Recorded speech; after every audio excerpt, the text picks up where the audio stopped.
బాగున్నారా? బాగున్నా. అయితే మీ మిత్రుడు మన ప్రసాద్ బెహ్రా అరెస్ట్ అయ్యాడని పాపం జైల్లో ఉన్నాడని ప్రస్తుతం అవునవును. చాలా కొంచెం వినకూడని. అసలు ఏం జరిగింది సార్? అసలు ఎట్లా జరిగింది? ఏం లేదు, ఒక అమ్మాయి అతను చాలా వెబ్ సిరీస్ లో ఫేమస్ అయ్యాడు ఈ మధ్యకాలంలో. ప్రసాద్ బెహ్రా అంటే తెలియని వాళ్ళంటే ఎవరు లేరు. ప్రస్తుతానికి ఇప్పుడు మన ఇన్ఫిడమ్ లో మంచి పేరు సంపాదించుకున్నాడు. ఆ ఫేమ్ అంతా కూడా జనాలకు తెలుస్తుంది. కొంచెం కొంచెం ఎదుగుతున్నాడు అనమాట. ఎదిగేవాడిని తొక్కేయాలి కదా మరి అర్జెంట్ గా. మన సైకాలజీ అది. అర్జెంట్ గా ఇప్పుడు అతను వెనక్కి లాగేయాలంటే ఏంటి సోర్స్ ఆఫ్ ట్రాప్ ఏంటి? ఒక అద్భుతమైన ట్రాప్ వేయాలి. ఆ ట్రాప్ ఏంటంటే అమ్మాయి ద్వారా వేయొచ్చు. మగోడు వేసినా పట్టించుకోరు పోలీసులు. అదే అమ్మాయి ద్వారా వేసి అమ్మాయి ఇలా చేశాడు అలా చేశాడంటే ఖచ్చితంగా బయటికి లాగేస్తారు. కాబట్టి ఆ ట్రాప్ ను ఉపయోగించారు. ప్రసాద్ బెహ్రా అనే వ్యక్తి ఎవరితోనూ కూడా మింగిల్ అవ్వడం. అతనికి ఆల్రెడీ డివోర్స్ అయింది. డివోర్స్ అయిన తర్వాత సింగిల్ గా ఉండి కొంచెం ప్రెస్టేషన్ లోకి వెళ్ళిపోయిన వాడిని ఈ వెబ్ సిరీస్ కాపాడి ఒక రకంగా వర్క్ ఇచ్చి అతనికి వర్క్ లోకి వెళ్ళిపోయేలా చేసింది. ఆ మూమెంట్స్ కూడా లేవు అతని దగ్గర. ఇక వదిలేసాడు అన్ని. నాకు వదిలేరా బాబు, దీంట్లో ఫేమ్ వస్తే ఆటోమేటిక్ గా నేనే సక్సెస్ అవుతాను అన్నట్టుగా వదిలేసాడు. అలాంటి రోడ్డు మీద మళ్ళీ ఇలాంటి అభండాలు వేయడం, బయటికి రావడం అంటే మరి అతను చేశాడో లేదో తెలీదు. కానీ ఒకటి చెప్తున్నా, చేస్తుంటే వెంటనే రెస్పాండ్ అయ్యి ఈ రోజు చేయొద్దు ఈ రోజే కేసు పెడితే దానికి అర్థం ఉంటుంది. ఎప్పుడో చేసింది ఫలానా టైంలో నా మీద ప్రైవేట్ పార్ట్నర్ చేసాడు, నేను ఇప్పుడు కేసు పెడుతున్నాను అంటే అది కరెక్ట్ కాదు. అది తీసుకోవడం కూడా కరెక్ట్ కాదు నన్ను అడిగితే.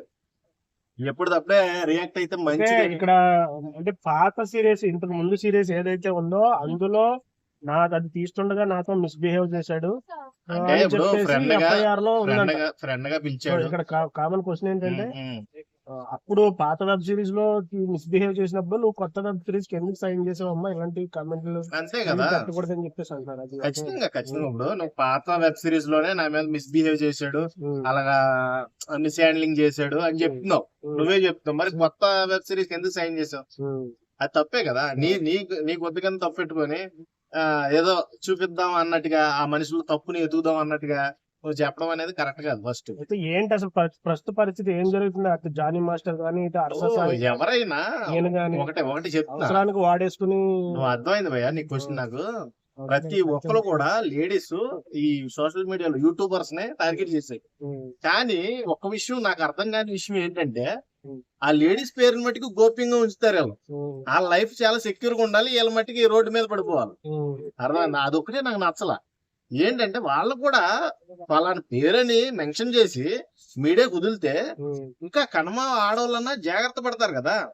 ఆవిడనేమో సీక్రెట్ రూమ్ లో ఏదో డార్క్ రూమ్ లో పెట్టినట్టు ఆ మాస్క్ లేస్తారో లేకపోతే ఫోటోకి ఐడెంటిఫికేషన్ రానివ్వరు, బయటికి తెలవనివ్వరు. మగోడిని మట్టికి గొడ్లోడు తీసేసి రోడ్డు మీద ఎట్టేస్తారు. అది కరెక్ట్ కాదు. ఏదైనా ఇష్యూ జరిగింది, ఇద్దరిది తప్పు లేకుండా ఏమీ జరగదు. ఇద్దరిదే తప్పు ఉంటది కాబట్టి ఇద్దరిని ఇన్వెస్టిగేషన్ పంపించి ఇద్దరిని కూడా కూర్చోబెట్టి ఇది ఇక్కడతో సార్ట్ అవుట్ చేసుకుంటారా పెంచుకుంటారా, పెంచుకునే ఫలం అయితే ఇతని మీద ఇలా కేసు బుక్ అవుద్ది అది ఇదని చెప్పి ఒక గైడెన్స్ ఇచ్చి ఇలాంటి చెయ్యొద్దని ఒక మెసేజ్ ఇవ్వాలి. ఇప్పుడు ఆ మాస్క్ వేయడం వల్ల ఇవాళ ప్రసాద్ బెహ్రాని మోసం చేసింది అనుకుందాం